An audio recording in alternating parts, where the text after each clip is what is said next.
Okay, what role does listening play at Boys and Girls Club for you? Um, Listening plays a huge role for us, especially when you work from kids with kindergarten up to high school.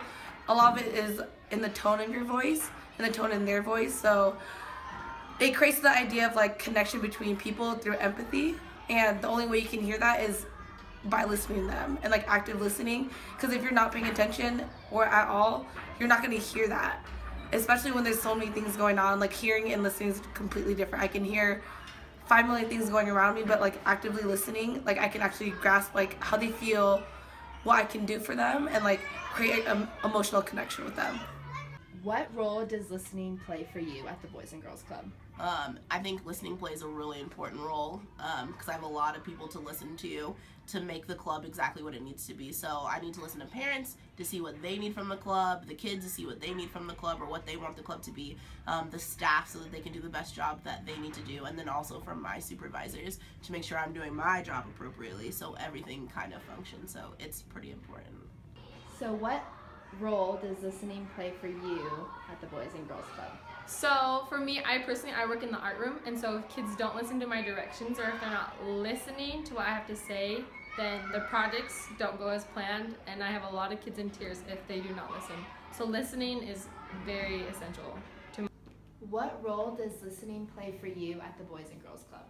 I think listening is like a major thing here. Like if the kid feels like you value like what they're saying and like the relationship that you have with them, like it really like helps them like correspond differently in like huge group activities, and like you can really like look at them and like acknowledge them and like know that they're going to be like responsive like when nobody else is. So it's like it really gives you that like relationship with them, and they like will like retain information better and listen better. And so I feel like it goes both ways. Like if they know you listen to them, then they're gonna listen to you. What role does listening play at the Boys and Girls Club for you? For me, I feel like listening is super important, especially when I'm working with the kids, because they really want to feel validated and they want to know that they're being heard. So I think it's so important that you listen to the kids even when it's hectic and it's crazy, telling them, hey, let me get 30 seconds and then I'm going to listen to you. I also think listening to, your boss or your fellow staff members, it's a great way to communicate, because communication is so important here. And if you're always talking and you're not listening, you're not helping anybody.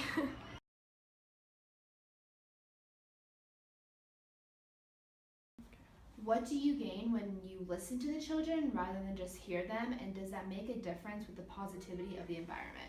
I think it definitely makes a huge difference. Like, for instance, even today, like this girl like kept coming up to me and like wanting to tell me stories and like wanting to tell me stuff, and it's just like she knew that I was listening and that I was like responding and being like, wow, that's so cool. Like even if I'm doing like 5 other things, like watching other kids, like just having her know that I'm like listening to her and like responding, it's like she just wanted to keep telling me. So like I feel like really builds like relationship and like trust with a kid. So it's like huge for them, and they like remember you and they like want to talk to you, and I think that is like huge for them because they might not get that other places.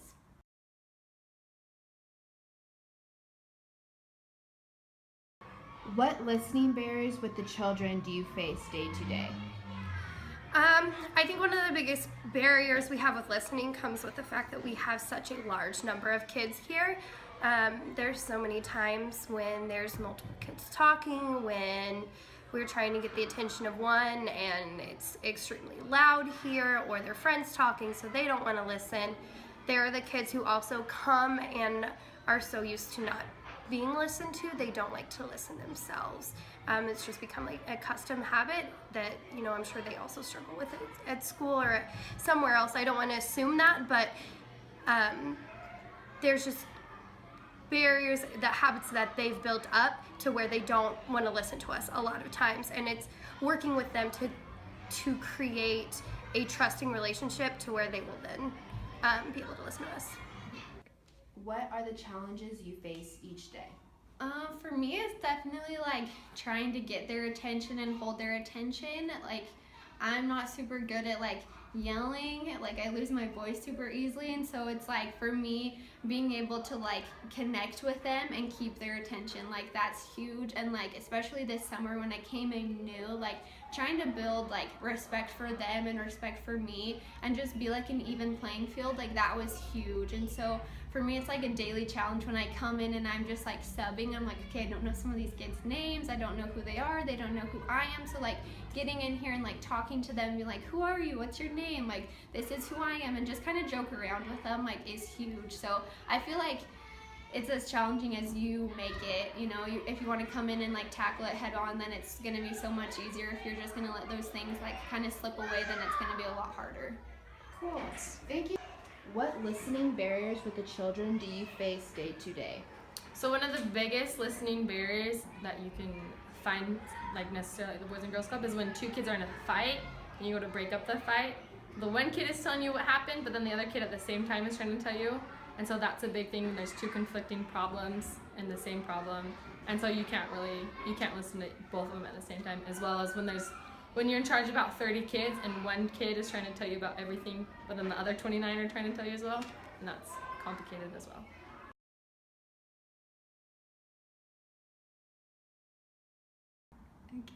Do different age groups listen or respond differently? For example, do the kindergartners listen differently from the middle schoolers?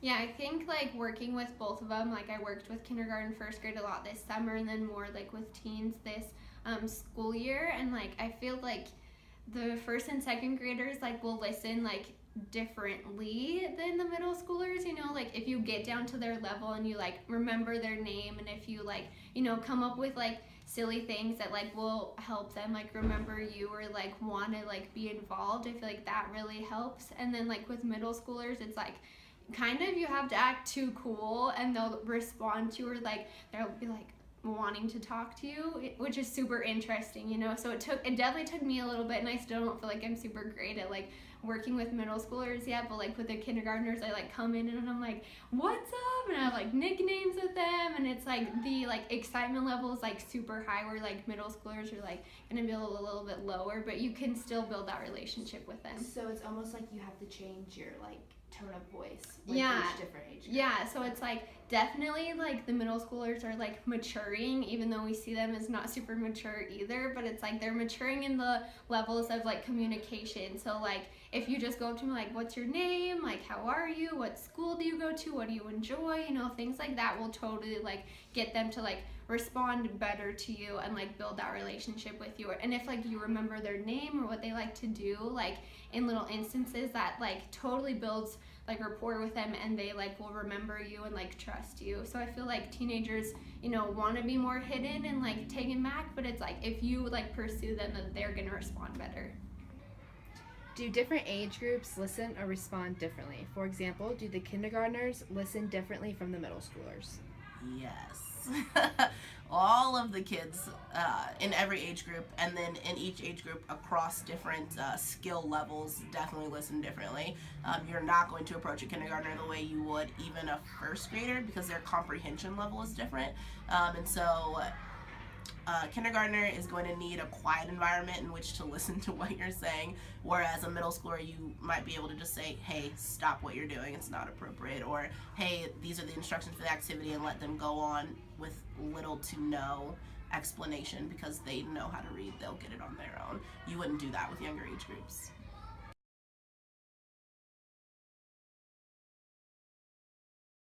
Do different genders listen differently? Yes. Boys definitely need more explanation, and more of a caring explanation than girls need. Girls are quicker to get it, and I honestly don't know if that's a societal thing, girls wanting to impress people in power of authority. I know that's how I was when I was a kid, and you definitely see it here too, where girls, you only have to ask once, and they're more willing to listen the first time and do something than boys having to pull them aside and have a longer conversation with them.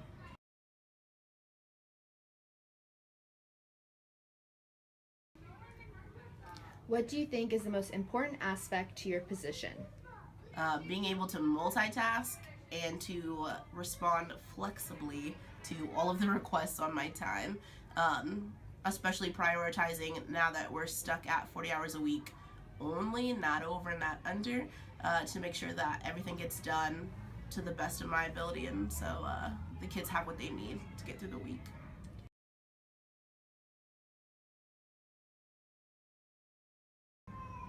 Why do you choose to do this work? I choose to do this work because I know what role the club plays in a kid's life and the impact it can have on positive choices later on. I was a club kid and I was positively impacted by the staff at the club I went to, and I choose to do the same thing for other kids and enable other adults to do that with kids. Why do you choose to do this work? I choose to do this work because I've always had a passion for working with children. I'm actually an elementary education major, and since I've been working here, I've become more and more passionate about working with kids who come from low-income families, who come from the poverty line, who need these role models and need these influences. Oh, go back outside. Sorry. I'm really passionate about working with these kids who need these role models and these positive figures in their life, and just a place where they can go and have fun and just kind of be a kid for a while, because they don't always get that.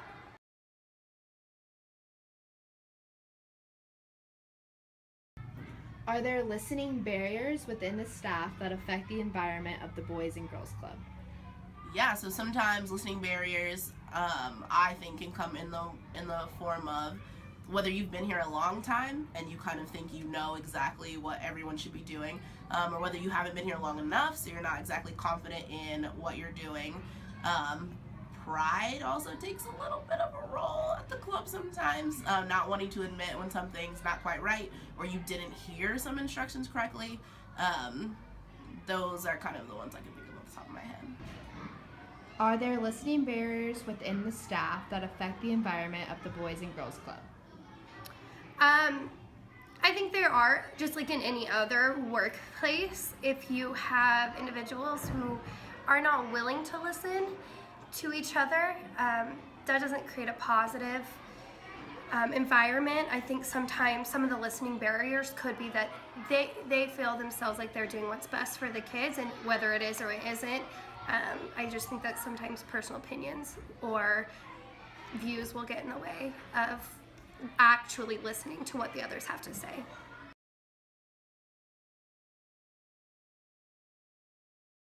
How is listening taught at the Boys and Girls Club? So we teach listening in a couple different ways. The younger kids have a rigid set of expectations. So the expectation is you're sitting here, you're crisscross applesauce. There's a lot of repetition, and then we ask them to repeat things back. That's how we know they're actively listening and not just watching our mouths move. And then the older kids are given responsibilities and explained it once, and that's how we know that the listening stuck when we taught it, if that makes sense.